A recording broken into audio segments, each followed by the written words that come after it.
Ika-siyam-na-put-apat na kabanata. Sa pagpapatuloy. Flashback. 30 taon na ang nakalipas. Ang labanan para sa tagapagmana ng pamilyang si Chuan Tang. Nagsimula pagkatapos ng biglaang pagkamatay ng head ng pamilya na si Siu Pung Tang. 4 na matatanda ang nag-uusap na sinasabi na hindi daw niya inaasahan na si Siu Pung Tang ay biglang pumanaw. Ano daw ang nagyari? Lumala daw ba ang sugat na natamo niya sa pakikipaglaban kay Kwak-yeon? Sinabi pa ng matandang ito na matagal nang nangyari ang insidenteng iyon. Imposibleng lumala bigla ang kanyang lumang sugat. Sinabi naman ng isang ito na pinapalibutan ng mga anino na hindi yan ang mahalaga sa ngayon. Kailangan nating magpasya kung sino ang magiging head ng pamilya sa mga inapo. Sinabi ng matanda na sa 7 anak niya, sino ang balak mong suportahan? Sinabi ng matandang isa ang mata na kailangan ba talagang pag-isipan ito? Hindi ba pwedeng hayaan na lang natin na maging tagapagmana ang panganay? Sinabi pa niya na ang iboboto daw niya ay ang pinakamatandang anak na si Jichul Tang. Sinabi ng matandang katabi nito na isa ang mata na Jichun Tang. Ang batang iyon ay kulang sa lahat ng kakayahan upang maging head ng pamilyang Tang. Sinabi pa nito na sa tingin daw niya ay ang pangalawang anak ang may kakayahan, kaya naman siya ang nararapat na tagapagmana. Itinikom ng mahigpit ang mga kamao ng matanda na nakatayo sa gitna na sinasabi na kung ang kakayahan daw ang kanilang tinitingnan. Hindi ba alam naman daw nila ito? Iniisip ang bata at sinabi pa niya na ito daw ay si Chuan Tang ang pinakabatang anak ang dapat na maging head ng pamilya. Sa edad na 14, na-master na niya lahat ng teknik ng Tang family. Ang kanyang kakayahan ay walang kapantay. Ngunit ako ay nagdududa kung anak ba talaga siya ng Siu Pung Tang.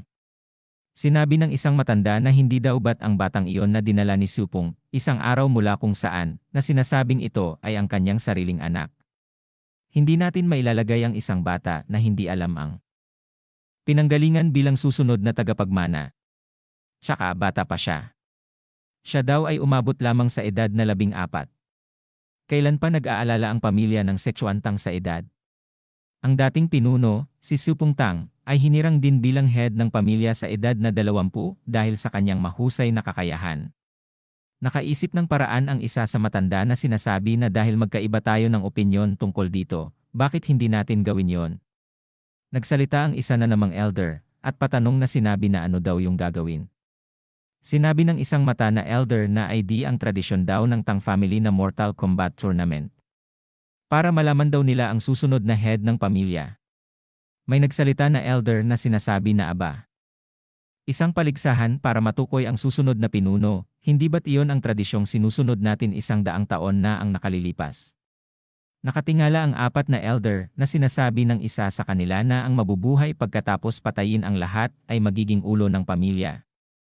Hindi daw ba sila sumasang-ayon na angkop sa kanila ang pamamaraang ito, ang dakilang pamilyang Tang?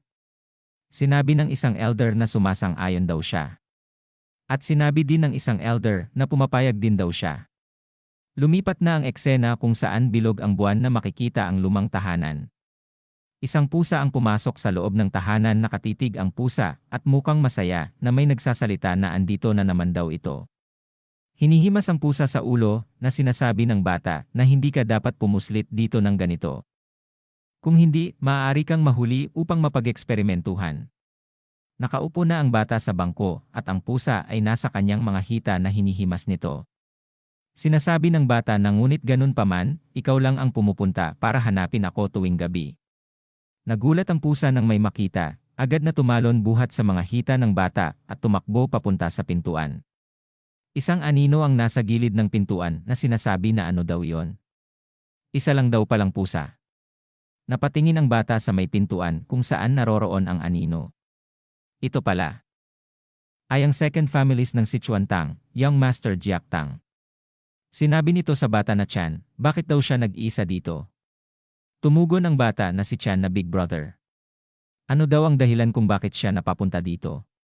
Sinabi ng big brother niya na si Jiak Tang na kailangan pa daw ba niya ng dahilan para makita ang kanyang kapatid. Humawak sa ulo ang batang si Chan at tumugon na nakangiti na hindi naman daw sa ganun.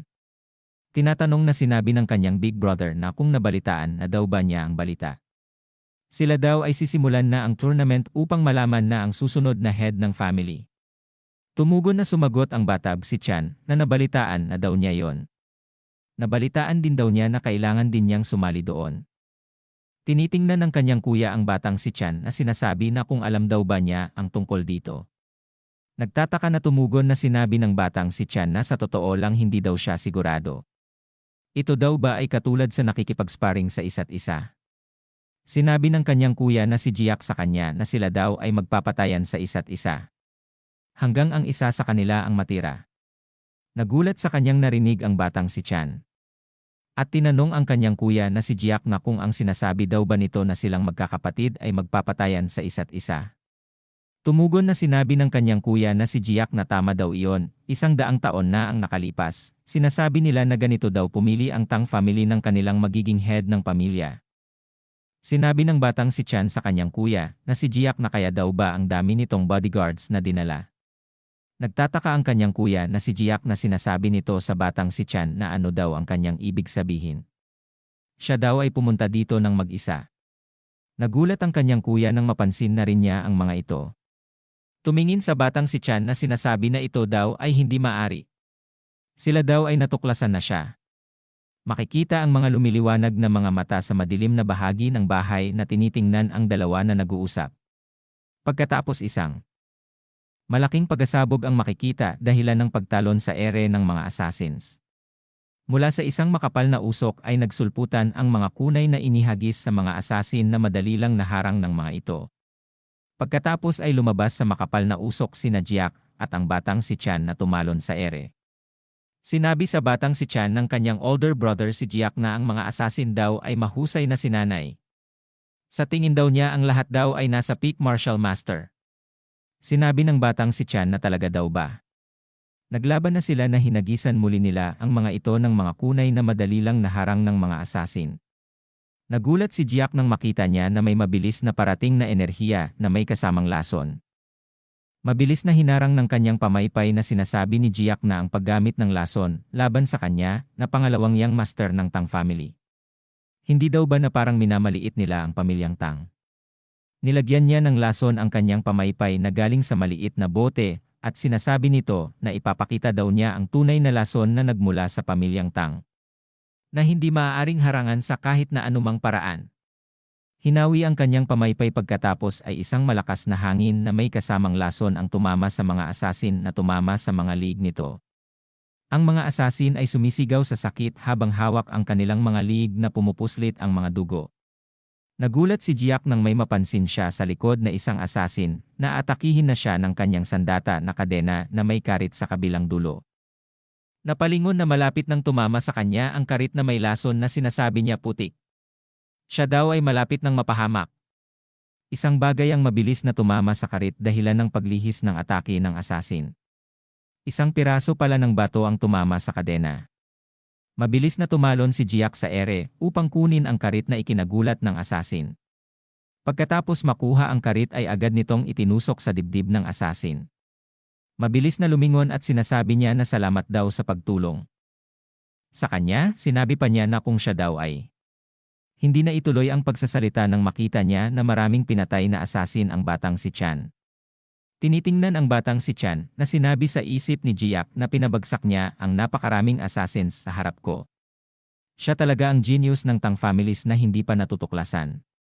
Isang assassin ang umuubo ng dugo na nilapitan ni Jiak na lumiliwanag ang mga mata na sinasabi nito sa assassin na kung sino daw ang nagpadala sa kanila.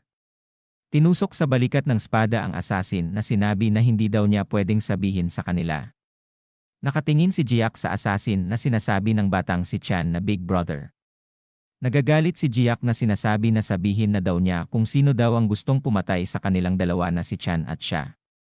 Habang nakatusok pa rin ang espada ni Jiak sa assassin ay sinasabi nito na patayin. Hindi na naituloy ang sinasabi dahil inapakan ng malakas na makikita ang maraming dugo na pumuslit at umaagos sa lupa. Sinabi ng batang si Chan na Big Brother hindi na daw niya kailangan patayin ito. Lumingon ang kanyang Big Brother na sinasabi niya sa kanyang na huwag daw maging mahina ang isip niya. Sila daw ay mga assassin na gusto silang patayin. Sinabi pa ni Jiak na at ang higit doon, ang makikinabang sa kanilang kamatayan daw ay ang taong nagutos sa kanila. Nagulat sa kanyang narinig ang batang si Chan na sinasabi na sino daw kaya ang taong iyon. Tumugon na sinabi nito sa kanya na walang ibang gagawa daw nito kung hindi ang kanilang kapatid na si Jichul Tang. Nag-iisip ang batang si Chan na sinasabi nito na bakit daw naman niya gagawin ito.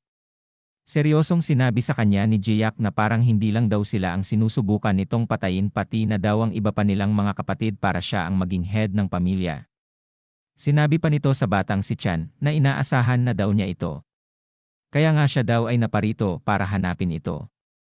Nagtataka pa din ang batang si Chan na sinasabi sa kanyang big brother na bakit naman. Sinabi ng kanyang big brother sa batang si Chan na makinig daw ito. Para daw sila ay mabuhay, ikaw at ako ay dapat magtulungan. Nakatitig lang ang batang si Chan na walang sinasabi. Sinabi pa sa kanya na kung tutulungan mo ba akong maging ulo ng pamilya. At dito na po nagtatapos ang ika-siyam na 4 na kabanata.